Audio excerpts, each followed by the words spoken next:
The church is growing, like gangbusters. By the end of this decade, there'll be more Christians in China than there are in the US. And if some of those, trajectories keep going, there might be as many as 50% of China's Christian by 2060. That seems to me like a bonkers kind of statistic, but people who understand these things better than I do kind of talk about that. And even if it's nowhere near that, I think the demographic shifts around the world and the spiritual shifts around the world mean that life in 2060 will be unimaginably different from today.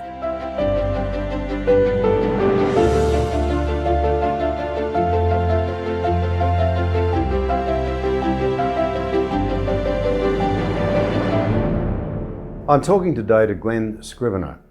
He's actually a fellow Australian, although at the moment he's working in London. He's an ordained Church of England minister, and he directs the evangelistic ministry Speak Life. He's the author of several books, including his most recent, The Air We Breathe, How We All Came to Believe in Freedom, Kindness, Progress and Equality.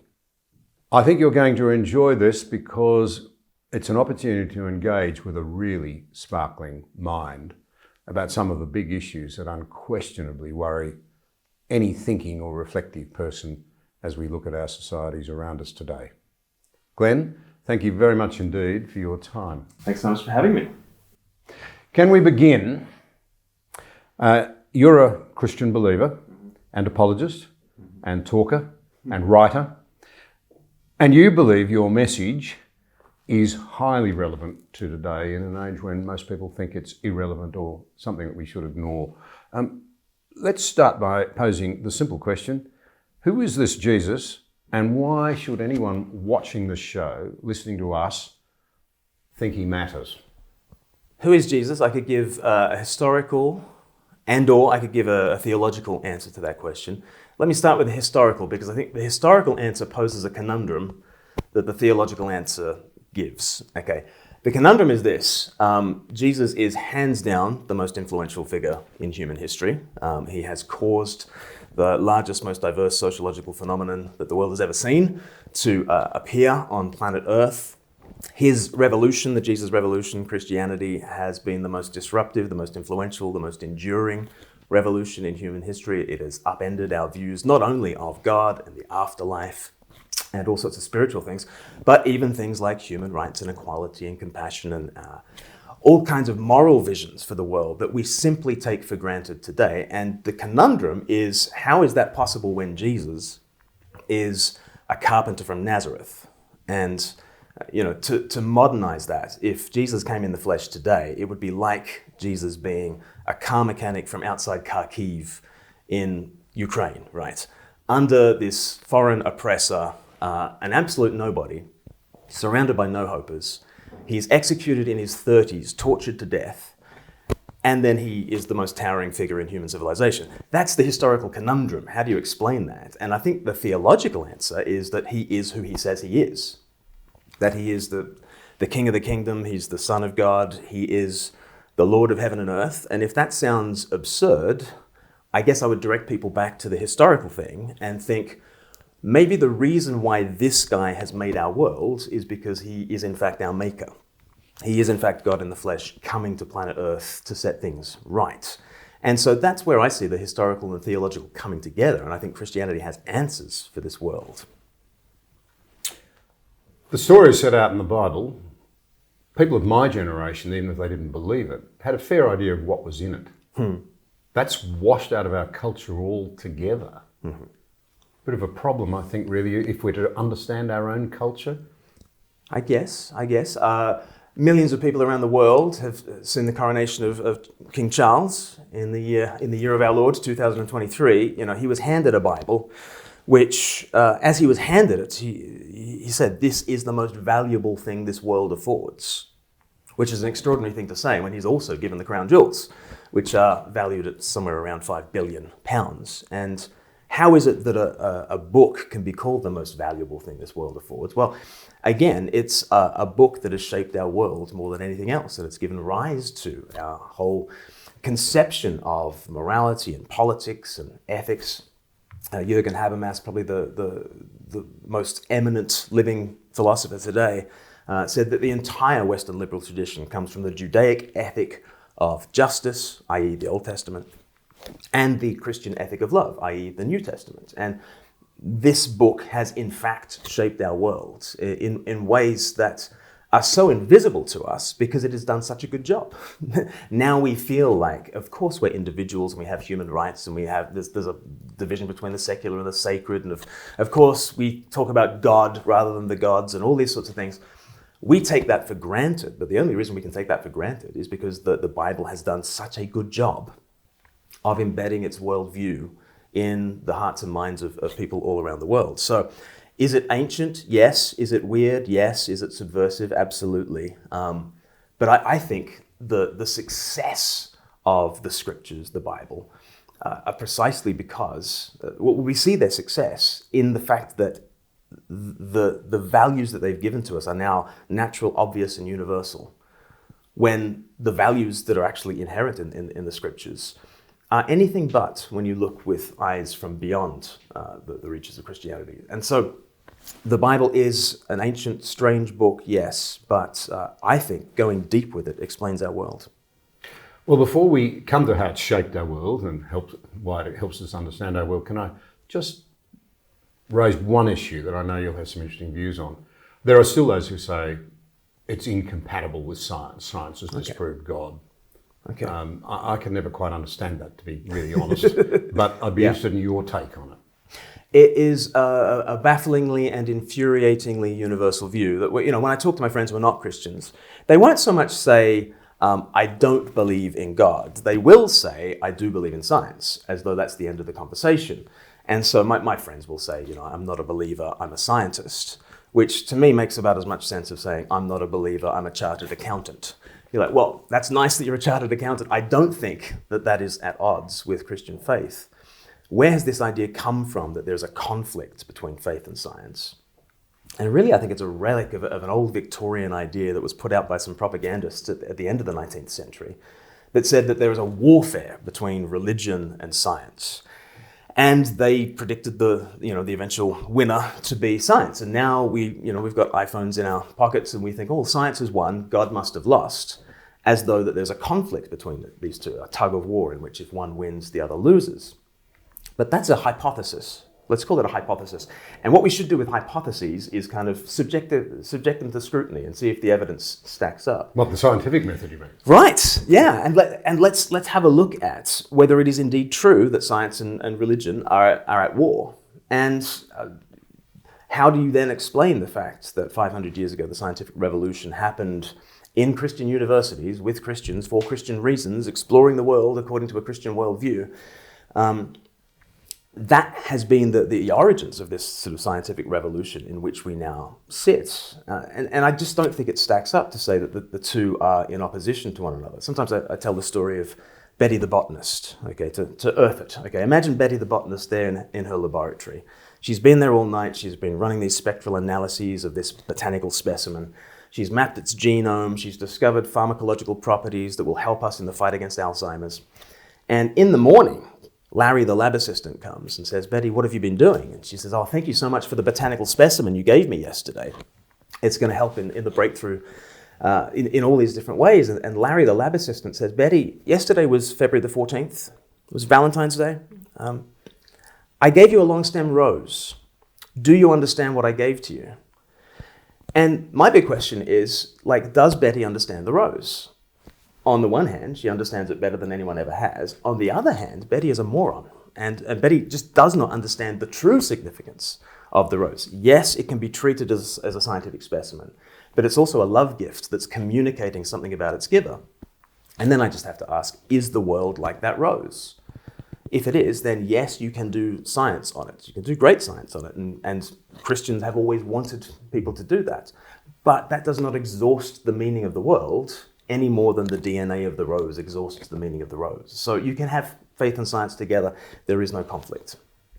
Yeah, it always strikes me that science can't explain existence any more than you can theologically. I mean, both with our limited minds, the reality is that neither of us know, either side can explain existence. Right. In terms of how it might have happened. Yes. One side could at least say, that all of the extraordinary things that come together in existence were masterminded. Right.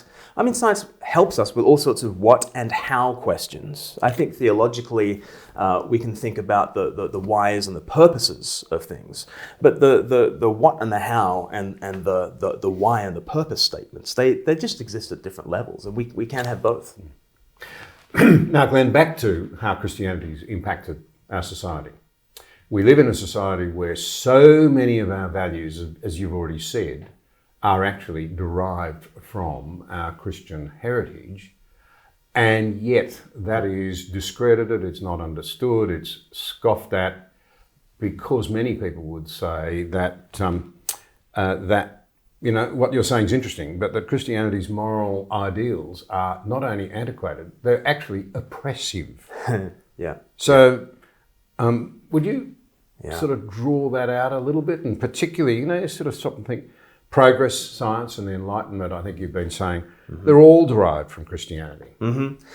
Well, even the reason I chuckled when you said antiquated and oppressive is that you are bringing to bear at that stage, and whoever the objector is bringing to bear at that stage some profoundly Christian intuitions about the church, right? And they're saying antiquated as though that's a bad thing.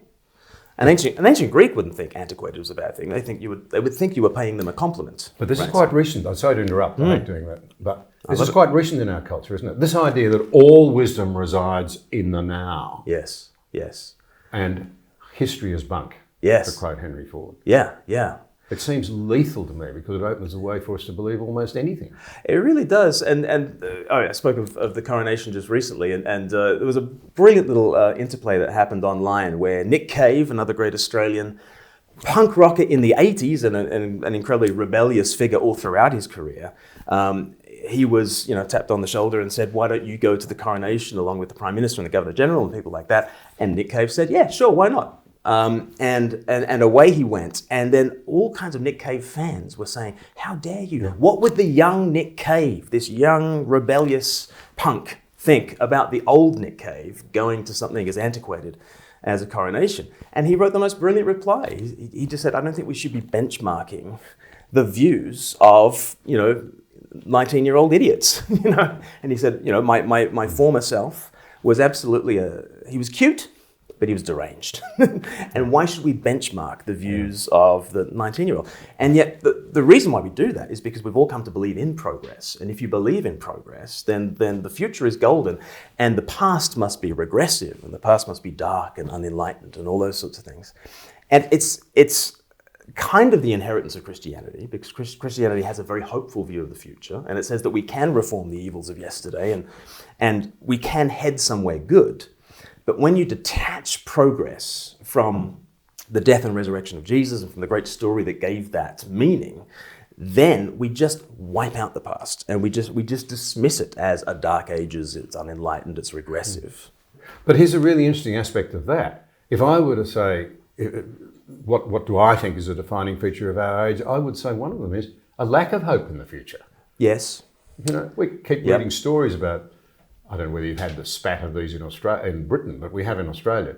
There's been a whole slew of them, stories about young men having vasectomies because they never want to bring children into such a dark world that's without hope, that's obviously on the way to oblivion and a mess. Yes, yes. So the modern version, so there's no hope to be found in the past. Yes.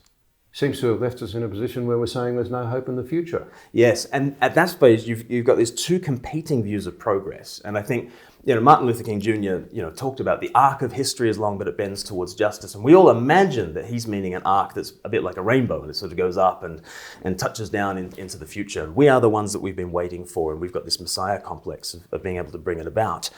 I think what Martin Luther King took from the scriptures was actually a very different shape of progress, that you actually have to go down into struggle and sacrifice and self-giving love, and then you're raised up in the end by God. And that's the kind of progress that I think a Christian message would give to us. I think we are the heirs of a very different godless kind of sense of progress that is actually a tragic view of the world. But we've still managed to, maintain our own expressive individualism, that, we are the ones that we've been waiting for. We are the Messiah. We are the answers to this problem. But because we've also inherited this tragic view that the heat death of the universe will just extinguish all things, that's why I think our modern view of progress casts us still as the heroes, and we're still much better morally than our grandparents were.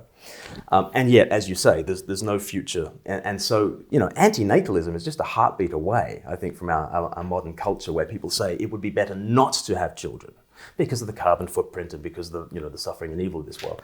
And all of that is because we don't have a meaningful vision for self-giving love. We don't have a meaningful vision for sacrifice and actually going down into the darkness, which I think is what Jesus would teach us. There's been some fascinating work done in America, as I understand it, reported in the Wall Street Journal, showing that American patriotism has basically halved over last 25 years. Belief in religion is important has basically halved. Yeah. But the really staggering one in that same survey, published in the Wall Street Journal, as I mentioned, was that Americans who think that children are important has gone from around 70% to 30%. Right. So more than 2 out of 3 Americans no longer believe that children are important. Yeah. It doesn't stop us using them in the culture wars, by the way, to try and advance our view of the world. Yeah. And we're having so many fewer children. I mean, it's ridiculous. I mean, the replacement rate is 2.1, and among certain religious communities, that rate is above the 2.1. But even among religious Westerners, it's still below the 2.1 rate. It's about 1.3 for agnostics and about 1.6 for atheists. And I think there is a correlation between your view of the future and whether you want to invest right now in the costly business of raising the next generation or not. And it seems like our answer is not so much. So, as a former legislator, this is a really interesting point, because what they're actually going to do is, there's an element of sort of self-fulfilling prophecy about this. It is going to make the future much more difficult. The West is only now starting to wake up to the very serious problems that low birth rates are actually going to present. Funnily enough, China is leading the pack, and it'll be a massive problem for China. Yeah. But the number of guest workers that will be required and how they're ever going to be paid for is beyond me, because there won't be many taxpayers, as Western societies age, is absolutely staggering. Yeah. So the lack of belief in children as part of our future is going to bear surprisingly bitter fruit. Absolutely. And it's going to shift, global politics in incredible ways, because at the same time as China's birth rate is tanking, the church is growing, like gangbusters. By the end of this decade, there'll be more Christians in China than there are in the US. And if some of those, trajectories keep going, there might be as many as 50% of China's Christian by 2060. That seems to me like a bonkers kind of statistic. But people who understand these things better than I do kind of talk about that. And even if it's nowhere near that, I think the demographic shifts around the world and the spiritual shifts around the world mean that life in 2060 will be unimaginably different from today. Let's get into some really hard issues for you and me as Westerners, both Australian, both familiar with England, you live here.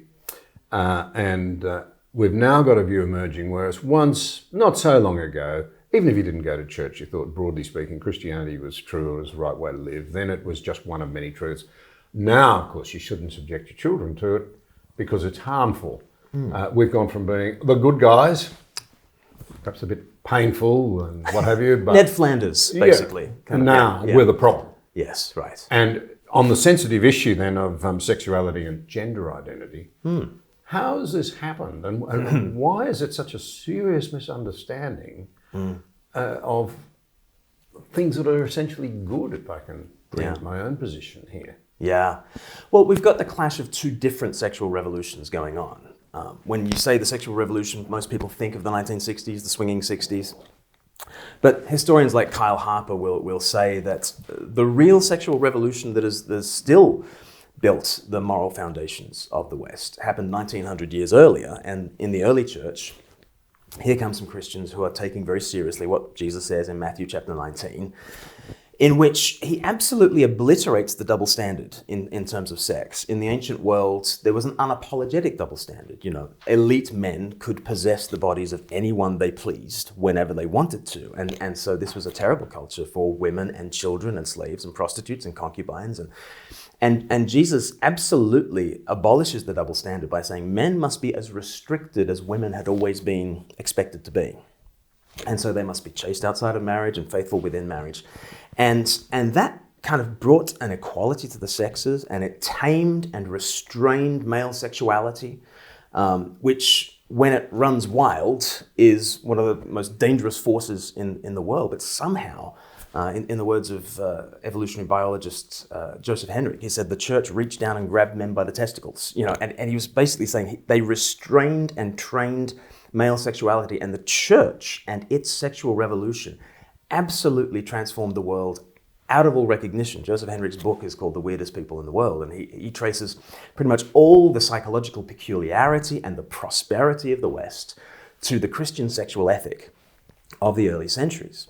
Now, we've also got this other sexual revolution of the 1960s. And in a sense, if the first sexual revolution said that men must be as restricted as women have always been, through the technology of contraception, the 1960s say, well, women can be as liberated as men have always been.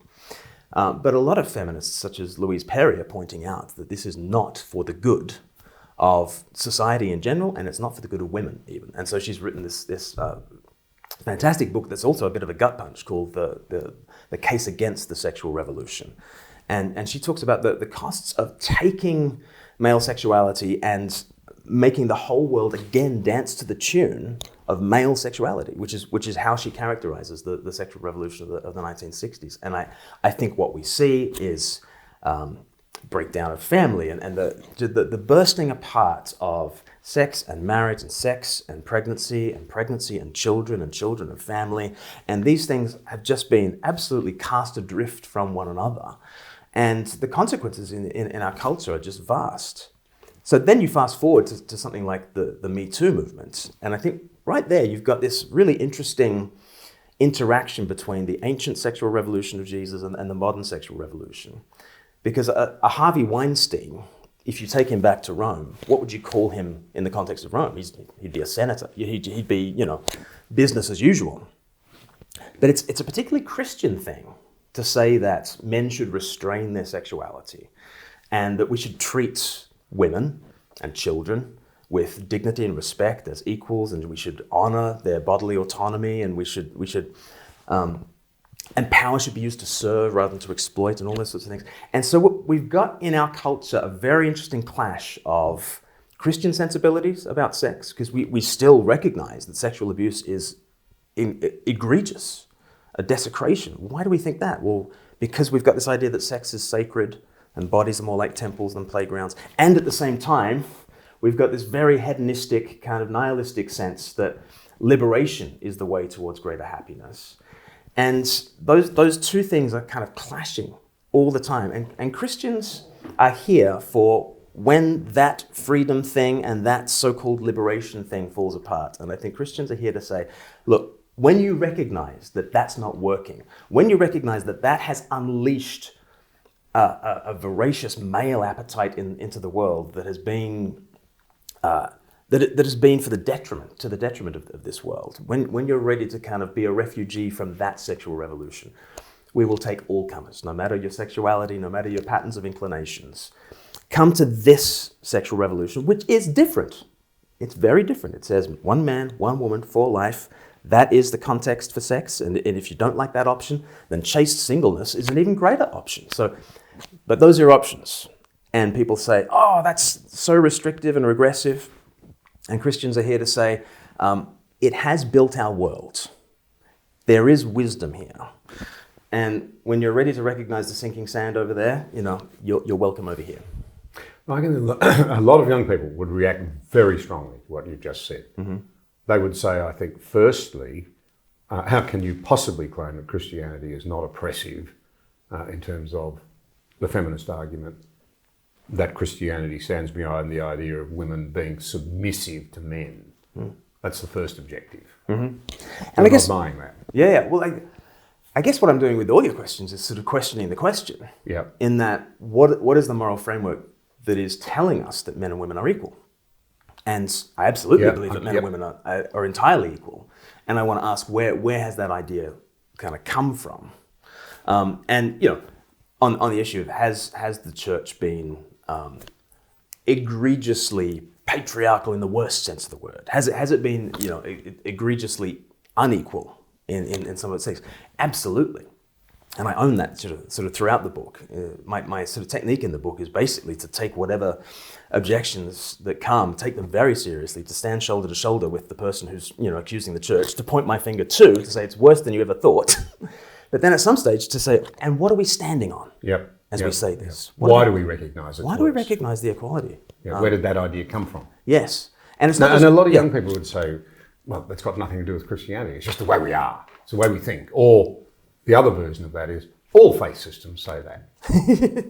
Well, I mean, Afghanistan, the Taliban come and take over, and we scratch our heads and we wonder, how can they do that? How can they, be so incredibly unenlightened as to not want to educate their children, that sort of thing? Well, where do we think those ideas come from? That they are not universal.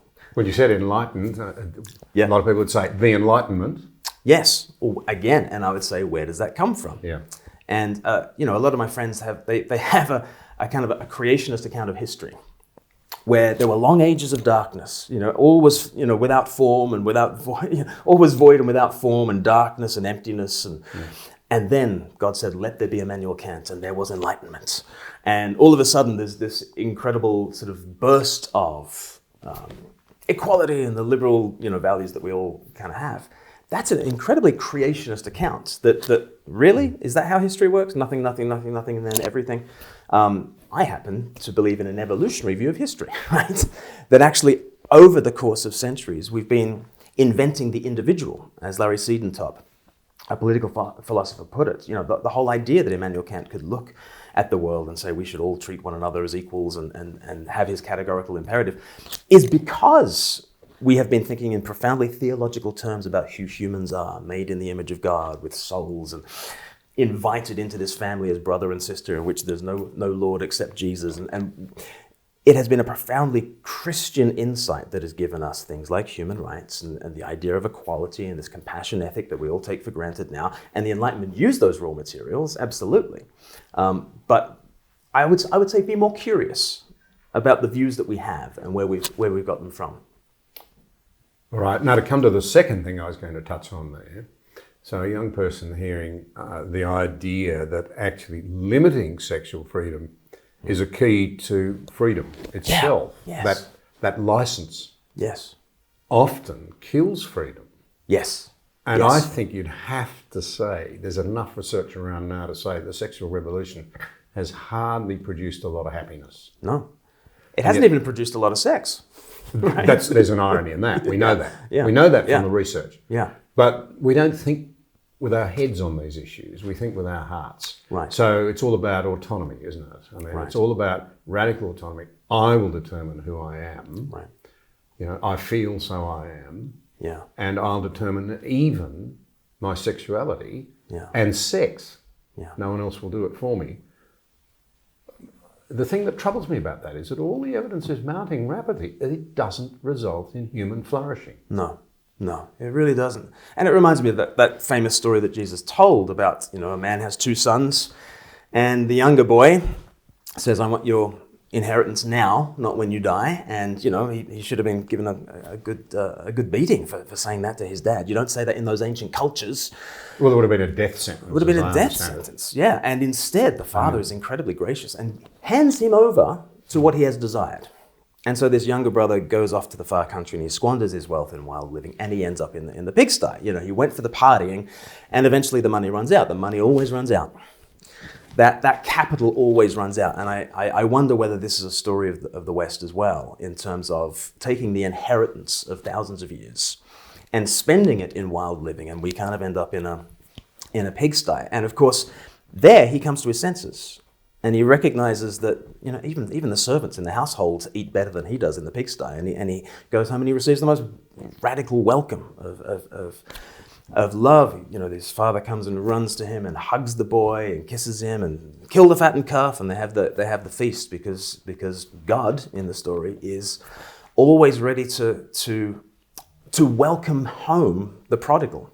But it's a profound story about what that prodigal thought would bring him happiness. And what he thought would bring him happiness was independence. And that's just not how humans operates. You know, the goldfish might think that they are more free if they are outside of the fish tank, but spluttering around on the carpet, they don't find more freedom. And I think, what if we are made for God? What if we are made for interdependence in that sense? We won't find greater happiness by seeking independence from that. Personally, I'd have to say that, and there are, I know, many leading atheist thinkers who would say this, not knowing those biblical stories is really limiting people's imaginations and understanding of our own culture. Yeah. I mean, the parable, it's called the parable of the prodigal son. It's really two sons and a gracious father. Right. It's an astonishingly powerful story. Yes. Which reflects staggering wisdom and insight. Yes. Yes. And we just behave as though we know better. Yes. But you can't learn from the scriptures. And I just think we are inhabiting those scriptures in so many ways. I mean, we've been built by these stories that Jesus told, which have profound wisdom to them. You know, just a few chapters earlier in Luke's gospel, Jesus does the Good Samaritan, you know, and the parable of the Good Samaritan has absolutely built the West in our moral sensibilities. Yeah. You know, a guy is left for dead, the priest and the Levite walk on by, and we all know that's the wrong thing to do. You know, you're meant to show compassion, you're meant to intervene, and the Good Samaritan comes and he does what we know you ought to do nowadays. And in a sense, that has built the moral sensibilities of the West. We all know that we should be compassionate to those who are weak and marginalized. And those on the right think that that should be the role of private charity, and those on the left think that that should be welfare state. And we battle it out about how we be the Good Samaritan. But without understanding that Jesus is the Good Samaritan, actually, we kind of divorce these virtues of compassion and equality, and they run amok, as G.K. Chesterton said. We've got these Christianized or Christian-ish virtues that are now run amok, divorced from the Christian story, and now compassion is wielded as this sort of cudgel to beat people down, and instead of wanting to help victims, now there's a race to be the victim. Competitive victimhood has become this thing. Where does the cachet of being a victim come from? It comes from the Jesus story, but you detach it and divorce it from the Jesus story, and now compassion just floats free as this hashtag. And you know, you've never met such cruel people in the world as those who tweet hashtag be kind, right? And you know, tolerance is used to be intolerant, and liberality is used to be illiberal, and compassion is used to be cruel to people, because we've learnt the vibe that Jesus has taught us, but we haven't actually gone deeply into the scriptures to be formed by them and actually have these properly Christian virtues. And without that, we're seeing what we see in the world today. Some of the superficiality of this is quite extraordinary. I mean, we're blessed with very powerful minds, really. Mm-hmm. We can think. Some can, yeah. So one of the things that strikes me, we've got a debate going on in Australia where if you happen to disagree with a certain set of proposals, you're branded as a racist. That's the ultimate insult. Right. You're a racist. Mm-hmm, mm-hmm. And you see that right across the West, Black Lives Matter and what have you. I would put it to you that racism is a detestable thing, but it's just one of a variety of problems that stem from hatred of other human beings. Right. And that many of those who bandy the term racist around are in fact displaying an extraordinary amount of hatred themselves. Yeah, and again, this is why I say sort of Christianized and Christianish virtues have been detached from the story and have run amok, because Jesus taught us that the Good Samaritan can be the good guy, right? And he's speaking into this incredibly, you know, because Samaritans were hated. They were this hated other tribe. They were the lowest. They were the lowest. They were the other guys. They were a different race, different ethnicity, different religion. And Jesus casts this guy as the good guy. And so where do we get the idea from that racism is a terrible sin? Again, it's Christianity that has taught us this kind of thing, but it's taught us in this rich way. The Bible says, there's a difference between the flesh and the spirit. And, the spirit is to go the way of Jesus' self-sacrificial love, that God might raise you up. The way of the flesh is self and self-aggrandizing and building yourself up. And obviously, the most surface level expression of investing in the flesh is to take pride in your skin color, to take pride in your ethnicity. That is the most vulgar form of the flesh. And absolutely, it's an abomination, to be racist. But there's such depth and such subtlety to the ways in which we can be selfish so-and-sos and ruin the world. If we just have this surface level understanding of just racializing everything, I don't think we'll go deep enough into the problems that are much more than skin deep. You have argued that secularism, or the divide between faith and secularism, is actually a Christian concept. Whereas most people would think, no, secularism is an ideal in itself and it's anti-Christian and it's a good thing to use to argue that Christianity should be kept out of the public square. What do you mean by saying it's actually a Christian concept in the first place? It's another one of those things that you recognize that Christianity is the air that we breathe, because we think it's natural to divide the world into the religious and the secular. That's not the way. That's not the way ancient peoples thought. It's not the way that modern non-Christian peoples think. Think of the British Raj in India coming across the citizens of Hindustan and saying, oh, they've got a religion. And your average Indian at that stage says, what's a religion, right? Well, you've got holy men and holy books and rituals. And they're like, yeah, but that's just woven into the warp and woof of life. Where do we get the idea that there's this one sphere that's called the sacred and there's this other sphere called the secular? And really, it's a theological concept. You could trace it back to, for instance, Jesus picking up a coin and saying, whose head is on the coin? Caesar's. Okay, well, give to Caesar what is Caesar's, give to God what is God's. And there's this sort of separation of the civil realm and the sacred realm. You come through into Augustine, he talks about the city of God and the city of man. You come through medieval theologians, and they start developing this very intricate system in which, yes, there is the Pope and there's sort of church authority and there are kings. And, by the time you get to the 11th century, you've got Henry IV in 1077, cast out, excommunicated by the Pope, and he has to go and grovel to the Pope.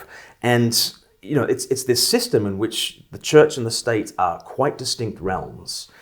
And actually, it's medieval theology that gives us this sense that there is the secular, which is sort of the bounded time frame of this generation, the next 100 years, the secular world, and there's the sacred, the things of eternity. Now, fast forward, and we now, we love the fact that there's a separation of church and state and all these sorts of things. But these ideas have real, there's a genealogy to these ideas. And when you step outside of the Christianized West, you come to a place like India now, and, Modi is saying, well, to be an Indian is to be Hindu. Right? Where do we get this idea of the secular? And Indian politics is kind of this sort of reaction against, Gandhi kind of founded the nation as this secularized nation. Christianity has had a massive impact on India, not simply through, and not even mainly through Christian evangelization, but actually through secularization. And now there's the overturning of those presuppositions, and now people are saying, well, to be Indian is to be Hindu, right? And with what logic are we going to answer that claim? Or you come to Turkey and Erdogan, and to be Turkish is to be Muslim, right? And with what logic are we going to answer that claim and say, oh no, you're a secular ruler and people can have their private religious beliefs? Where do we get those ideas from? They absolutely come from a very Christianized understanding of things. And even to talk about Christianity and religion, and even to talk about secularism, is to talk in a particularly Christian register. So you're painting a picture, essentially, if I can put it this way, that the two, Christianity recognises, if you like, the place of the secular, the place of the sacred, but it doesn't argue for a moment that they should not cross-fertilise. They should work cooperatively, yes. Whereas today they're set up as opponents. Yes, yes. And the state plainly is seen as superior in the minds of many modern Westerners to the church. Yes, the separation of church and state is not the separation of religion and politics, because every politician has a theological view, actually, because they have a view about... It'd be a surprise to many of them. It would, and yet maybe they just need to read my book, John. in terms of our concept of human rights, for instance, like where do we get this understanding that our societies are a collective of individuals who, by their own individual consents, are equal individuals in the eye of the law? Like where do we get this understanding? It's a secularized theological vision of male and female born in the image of God, right? From Genesis chapter 1. And to even have these most basic ideas about freedom and equality and progress and compassion is to be immersed in profoundly theological concepts, even if we've anonymized the theology, even if it's invisible to us. We are carrying on theological conversations. And I often say the culture wars are people are just hurling Bible verses at each other. We've just forgotten the references.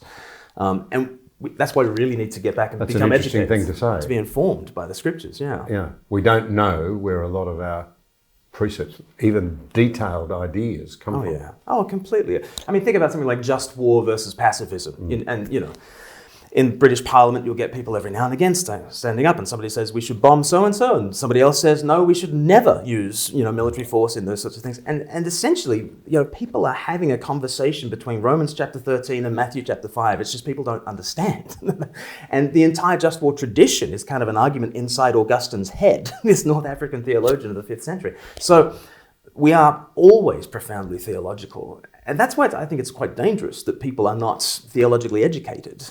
Because we're carrying on these conversations that have a real pedigree and a real history to them. But if we're ignorant of that history, we're going to have these Christianized, Christian-ish virtues running amok.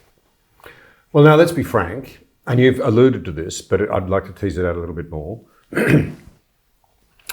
Many listening to this conversation would say, oh, come on, how can you be serious? Look at the Inquisition, look at the way they treated Galileo, look at the way you've had abuse of minors in the church, which always frustrates me because the even more dangerous place to be, as we know today as a child, is in a blended family. We have gone a non-biologically related male in the household. We know that. And it's just airbrushed out. But leaving that aside, so you have got this sort of quite blanket accusation of massive hypocrisy, so bad that we don't think you've got any right to claim, that we should listen. Use the word hypocrisy. And again, I'm going to say, on what basis do we think hypocrisy is the worst thing in the world? It is a particularly Western thing. I mean, Joseph Henrich, in his book, The Weirdest People in the World, talks about the psychological peculiarity of those in the West. We tend to think that, of course, you should have complete integrity between the way that you act as, in your private life and the way that you act in public life and the way you act in one circumstance and another circumstance. That's not a universal. And the idea of hypocrisy was, again, given to us by Jesus. I mean, he used a word that in Greek just meant masked actor, and he applied it to the religious leaders of his own day. And it was absolutely dynamite to say, those guys in long flowing robes, actors, the lot of them, absolutely dynamite. They are hypocrites. And since then, he has taught the world a quite understandable sensitivity to fakery and to this idea of being a whitewashed tomb, which is the terms that he used. We mustn't use virtue to be a signal into the world that masks a different reality underneath. And so hypocrisy is a terrible crime. And when people bring up hypocrisy, such as sex abuse scandals in the church, I think the first move is to absolutely own that and say that's utterly egregious, and to stand with the accuser and to say, and at times it's even worse than you think, but let's look at the ground that we're standing on. As we say that sexual abuse is dreadful, what we are actually affirming is that sex is a sacred thing.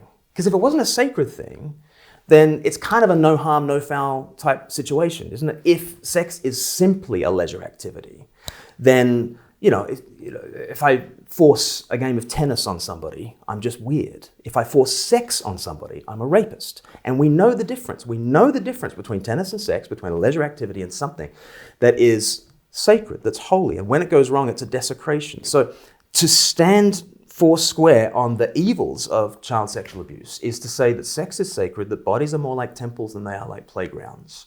And again, we know that because when you fall over in the playground and gash your knee, that's one kind of thing. But when sex goes wrong, there are wounds that go incredibly deep. And our culture, as Louise Perry points out in her excellent book, our culture is speaking out two sides of its mouth on the issue of sex. It's on the one hand saying sex is nothing, and when it goes wrong, it's everything. And she was working in a rape crisis center and asked herself, well, which is it? And if you work in a rape crisis center, you know the answer. The answer is, it's not nothing. It's an incredibly sacred thing, and bodies are more like temples than they are like playgrounds. And power should not be used to exploit the marginalized and the weak. It should be used to serve the marginalized and the weak. And so the egregious evil of child sexual abuse within the church, my argument is not that is not so bad, all things considered. My argument is that the reason why we recognize how egregious that is because of some profoundly Christian foundations about what sex and sexuality is. And so I use the analogy in the book of the crooked line versus the straight. When you see a crooked line, C.S. Lewis used this argument. He said, when you see a crooked line, you only know it's crooked because you've got an idea of the straight. If there was no such thing as a straight line, there'd be no such thing as crooked lines either. Lines would just be lines. Things would just be messy. But when you look at child sexual abuse, for instance, you are seeing something that is wrong. It's crooked. Well, if it's crooked, what is the straight line? If it's wrong, what is right? If it's evil with a capital E, what is it that's good with a capital G? And I would say at that point, you are testifying in this strange way to the goodness of the Christian Revolution, which is not to absolve the church of its sins. It's actually to convict the church of its sins, but then to say, by what standard are we saying this? And again, you can do the same with Galileo, you can do the same with the Inquisition. You can say, is the Inquisition wrong? Absolutely it's wrong. You might want to bust some myths about what people thought went on with the Inquisition, and there are a lot of myths out there, but... A bit like the Crusades. Very much like the Crusades. Very much like the Crusades. But at some stage, you've got to say, no, that was an improper mixture of church and state. Right? At some stage, well, what is the proper mixture of church and state? Because what do you call the Crusades when they are executed under any other banner than the cross? Okay, what do you call it when Alexander the Great has his conquests, when Julius Caesar has his conquests, when Muhammad has his conquests? That's business as usual. Why are the Crusades so egregious? So I say it's a good tactic to own the evils of this, to say, yeah, that's absolutely crooked, but therefore let's insist on the straight line. And I think the straight line is an incredibly Jesus-shaped straight line. So what you're really saying there is that Jesus would have condemned that behaviour of his church when it's gone off the rails. 100%. Just as he actually condemned the religious leaders. And in fact was strung up on a cross. Right. At the insistence of religious leaders. Right. And that is the terrible evil of the Crusades. Crusade means cross-bearer, because they had the cross on their shoulders. And here they are wearing a symbol of dying for your enemies.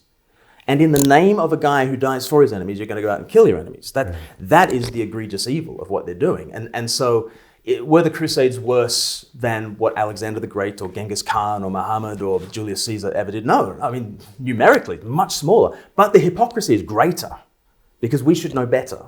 If we bear the sign of the cross, then we should die for our enemies, not kill them. There's an old-fashioned word called sin that we don't use much anymore.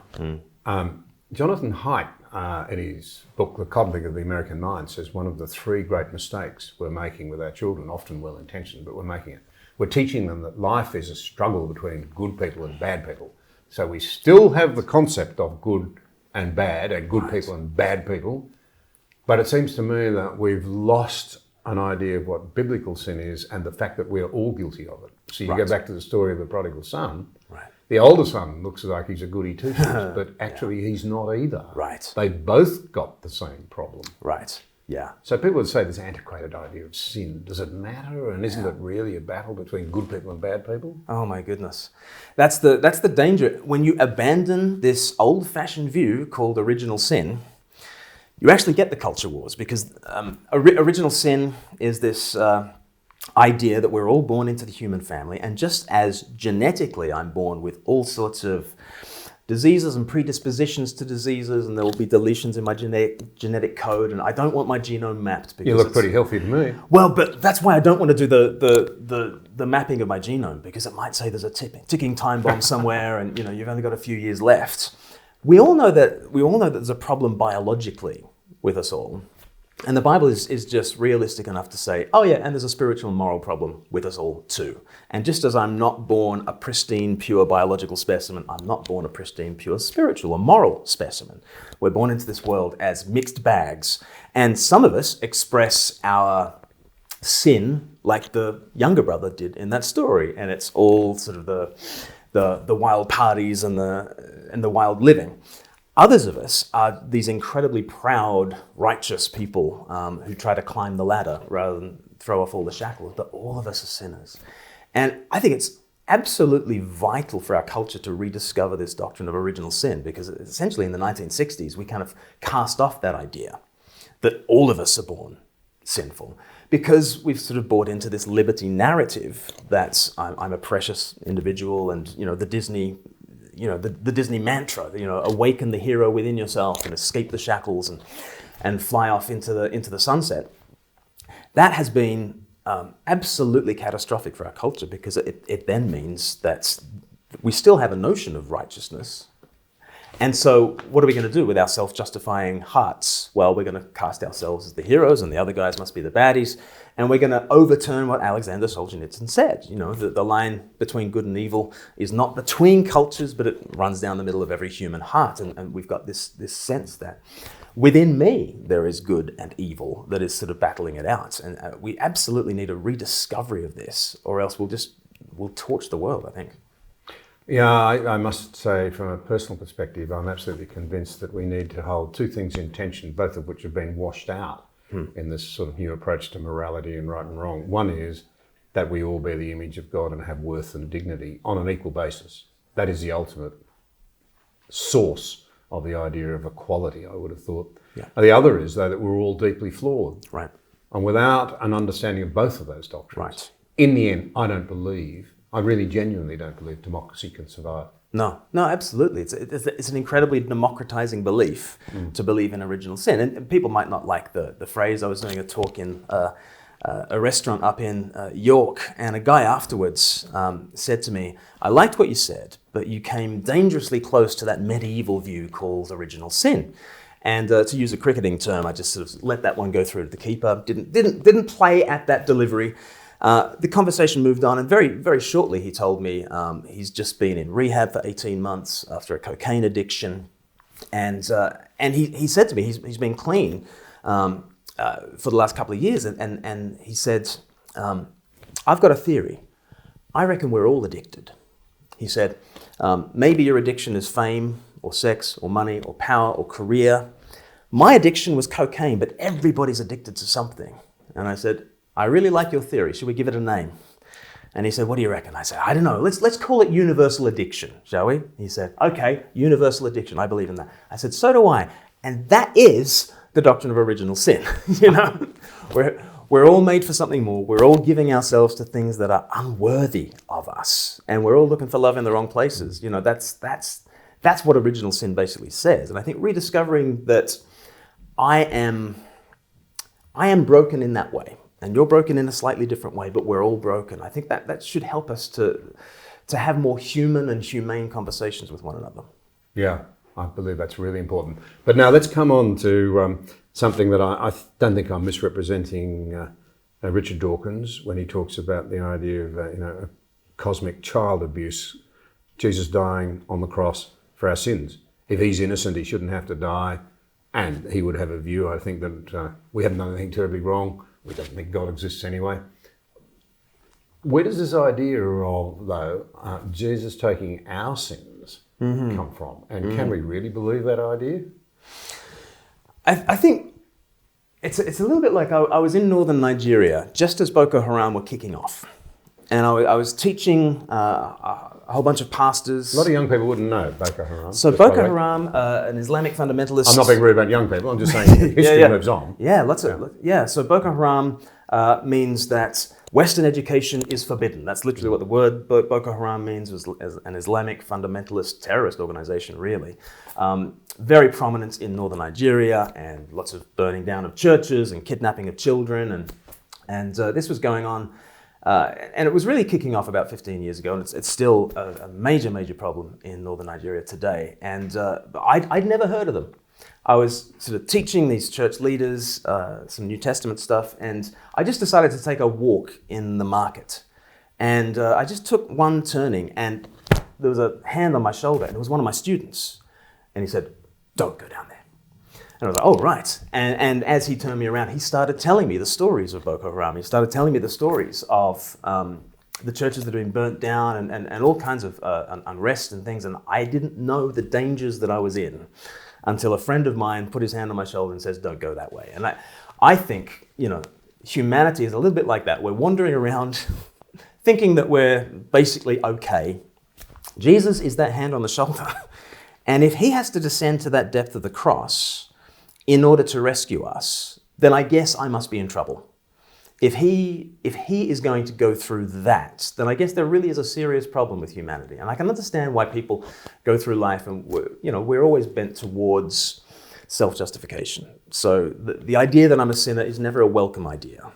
But I think when you have that hand on your shoulder and you see Jesus and what it took him to rescue us, that might be the sort of intervention that we need to wake us up and say, maybe I am a self-justifying fool. Maybe I am this sabotaging idiot who sabotages my own happiness and the happiness of everyone around me. And maybe I need something drastic in order to turn me around. And if I trust Jesus, then I will start to consider what is it in the world and what is it in me that means rescue and redemption should be that drastic, should be that serious. And so, is it cosmic child abuse? It's not, because here is our Maker taking on our sin.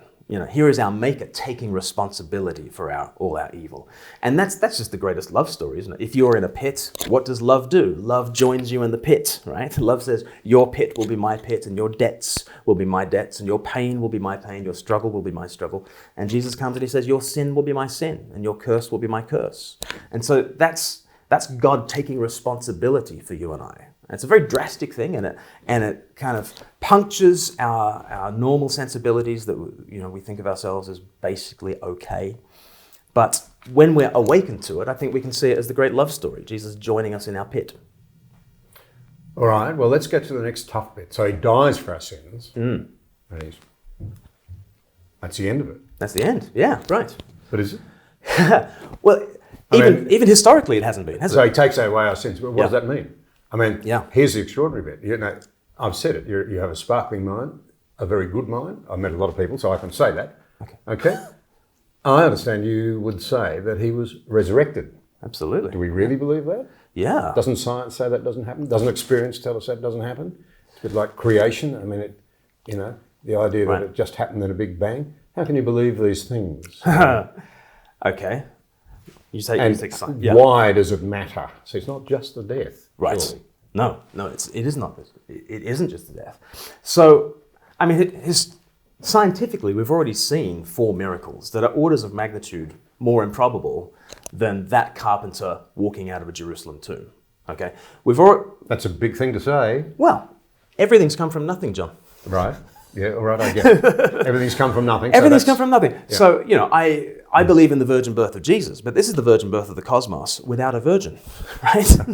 for no reason, Yeah. And so everything's come from nothing. Order has come from chaos, because if we have come from a giant explosion, it's the most finely tuned explosion I've ever seen. This is something. I'm interrupting again, which I say good. But my understanding is that this, as we understand the order, this extraordinary order at a micro and a macro level for life to survive, I understand that's something that a lot of scientists find very challenging and draws them back to the idea that it can't have been an accident. Well, it forces you to say, is this designed, or are we part of a multiverse, right? And this is really a rabbit trail, but the problem for me about the multiverse is that it's an unscientific hypothesis, because how would you test the existence of another universe that has different laws to our own law? You can only test things that have the same laws that we have in our own universe. And so it seems to me to be an unscientific escape from a distasteful conclusion that an atheist scientist might see a design argument. And instead of going for a designer, they escape that way. And so we've had everything from nothing. We've had order that has come from chaos. Life has emerged from non-life, right? How do you go from chemistry, prebiotic chemistry, to biology? That's a big problem. It's a big issue. I happen to believe that one man walked out of a Jerusalem tomb 2,000 years ago. I happen to believe that the non-living Jesus became living. But the atheistic account of biology is that all life came from non-living material, and without a God of resurrection to work the miracle. So we've got order from chaos, we've got everything from nothing, order from chaos, life from non-life, and then we've got minds from mindless matter. How do you go from biology to psychology? David Chalmers, an Australian philosopher of mind, says, how do you go from the water of the brain to the wine of consciousness? Well, I happen to believe in a miracle maker who makes that sort of stuff possible. And so I would say that all of those are miracles that are sort of life from the dead kind of things. And then when I look at Jesus, well, he claims to be our maker. And if he is who he says he is, it would be extraordinary if he didn't rise from the dead, if he rotted in some Jerusalem tomb. As I believe in the resurrection, it's not because I'm adding one more absurdity to my worldview.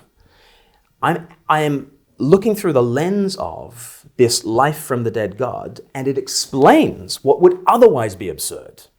See, with the God of resurrection, those other 4 miracles are explicable, right? They're still extraordinary, but they're explicable.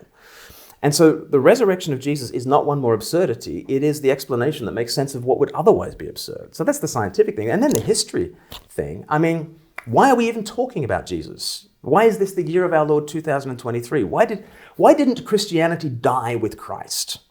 Okay, but it didn't die with Christ. Okay, there has been the most extraordinary resurrection of Christianity. How do we account for that? And in a sense, my book is an explanation of a Big Bang. You know, we inferred a Big Bang because we saw an expanding universe, and we wound back the clock, and we said, oh, there must have been an inflation point. There must have been a bang that got us going.